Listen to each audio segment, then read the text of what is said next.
Hai, Assalamualaikum warahmatullahi wabarakatuh. Kan nagaan kiyya bakka jirtanitti isin haa qaqqabu. Kanatti aansuudhaan bakka kaleessa dhaaberraa dubbachuu eegalaa bakka dhimma alaabaa irratti jechuudha. Innis maalidhaa? Akkuma kaleessa dubbachuuf yaalee jedhe. Namni tokko jalqaba irratti nyaata nyaachuu dura harka dhiqachuu qaba. Maaliif yookaan harka dhiqachuu san duras nyaanni nyaatamu sun qophaa'uu qaba. Osoo nyaanni hin jiraatin harka dhiqachuun keenya faayidaa hin qabu jechuudha. Mammaaksa tokko jira osoo alangaan taa'uu qacceen iyyiti kan jedhan.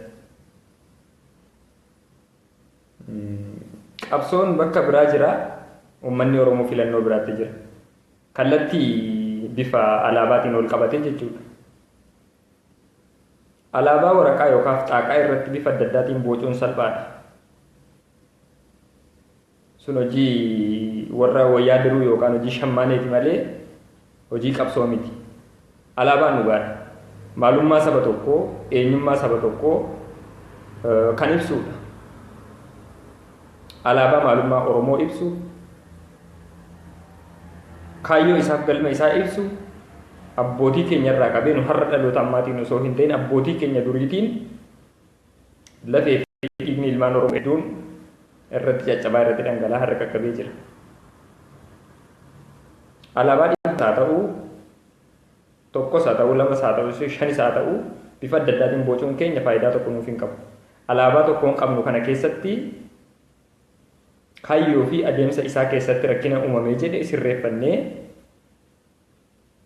kallattii kamiin diina kana ofirraa gobuudhaan uummanni keenya bilisoomne irratti hojjechuudha malee alaabaa bifa adda addaatiin bocuun yaada adda addaa oomishuun maal jedhee isinitti ibsu kanniisa gaagura tokko keessa teessee wal nyaattu jechuudha. Gaagurichi oneera jechuudha. Oromoodhaaf faayidaa tokko iyyuu hin qabu. Kannifni hagamuu yoo baay'atte mootii tokkoon durfamti. Oromoonis yoo akkamuu baay'atee jedhe alaabaan baay'ateef kan isa bilisoomsu osoo hin ta'in alaabaa tokkichaan kaayyoo tokkoon yoo wajjin deemedha kan bilisoomuu danda'u. Kan gara biraa akka sanatti hafee akka sanatti dhaabbatee amma aktivistoota yookaan lammiilee keenya hayyoota diyaaspooraa biyya alaarra jiran irratti qeeqa wayyaanee fi alagaan irratti banee jira hundi keessanuu hin beektu. Jawaar Mohaammed dabalatee jechuudha. Maanni isaan hawaasa isa biyya keessa jiru miidiyaa adda addaa irratti cufuudhaan, dhugnaan ugguruudhaan, qabanii hidhuudhaan, miidhaa adda addaa irra qaqqabsiisuudhaan ukkaamsanii akka inni wanta tokko dubbachuu hin dandeenye, akka wanta tokko sagaleen isaa addunyaatti hin beekamne ukkaamsuudhaan dhugaa jiru ammoo kanneen amma fakkeenyaaf ilmaan Oromoo kaayyoo isaan ajajan itti fufsiisanii yookaan raawwachuudhaaf jedhan kaayyoota keenya biyya alaarraa dhimma tokko tokko informationii uummataaf as qaqqabsiisan akka uummanni jibbu jechuudha. Miidiyaa isaaniitiin dirqamaan jechuudha. Miidiyaa uummanni Oromoo barbaadu irratti ugguranii jiru. OMN isa irratti cufsiisanii dirqamaan namni LNB lama fayyadamu akka hin tajaajilamne jechuudha. Miidiyaa isa kan isaanii sobaa sanaan jechuudha sa'aa 24 uummata irratti akka uummanni keessaatti jibbu kaayyoo namoota kanaa bifa birootti akka uummanni fudhatee irraa uummanni qabsoodhaa dubbatti deebi'u jechuudhaan maqaa adda addaa hojii isaaniitiin kan waliin qabanne wal fakkeessee shiira cimaa ta'e banuudhaaf mootummaan irratti qophaa'ee irratti hojjechaa jira jechuudha. Kanaaf uummanni keenya karaa kamiiwwan kana sirreeffachuu danda'a.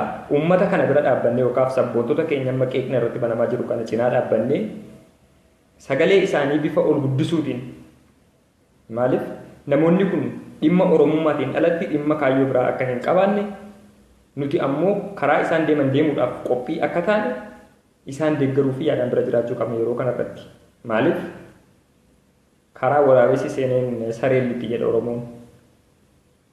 Qaawwa nuti wal keenyan isaan qubanu kaa'u. Kanaaf haga danda'ameen qeeqa walirratti banuu osoo hin taane wallaalaa keenya bukkee cinaa dhaabbannee bakka ni dogoggoretti walirra sirreessaa walitti mufachuu fi har'uma kaanee walitti wal dhabuu osoo hin taane wal gorsinee wal dhageenyee wal ciccachuu osoo hin ta'in wal kabajuudhaan yoo wajjin hin deemne jenna rakkoo hamma Oromoo fi lammiin keenya keessa jiru kanarraa bilisa baana jedhee yaada. Kanaaf haga danda'ameen warri toora miidiyaa irra jirtan isa biyya keessa jiru sana wajjin kallattii wal quunnamu kallattii bilbileetiin haala danda'ameen qabsoon keenya bifa duddubbatti deebi'uu hin dandeenye isaan istiraateejii ugguraa ji'a tokko ji'a ja'a baafatanii jiru. Uummanni Oromoo garuu ji'a ja'a osoo hin jaarraa hedduudhaaf hacuuccaa dhuma isaanii jala jira. Isaan tureef itti mul'ataa jira malee.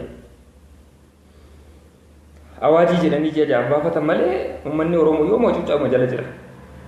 Kanaaf haga danda'ameen aktivistoota keenya hamma irratti holola banamaa jiru kana bira dhaabbachuudhaan kallattii kamiinuu paartiin yaada adda addaa dhimma adda addaa yaada adda addaa oomishuu danda'a. Nuti garuu sabboontonni toora miidiyaa irra jiru tokko taanee sagalee tokkoon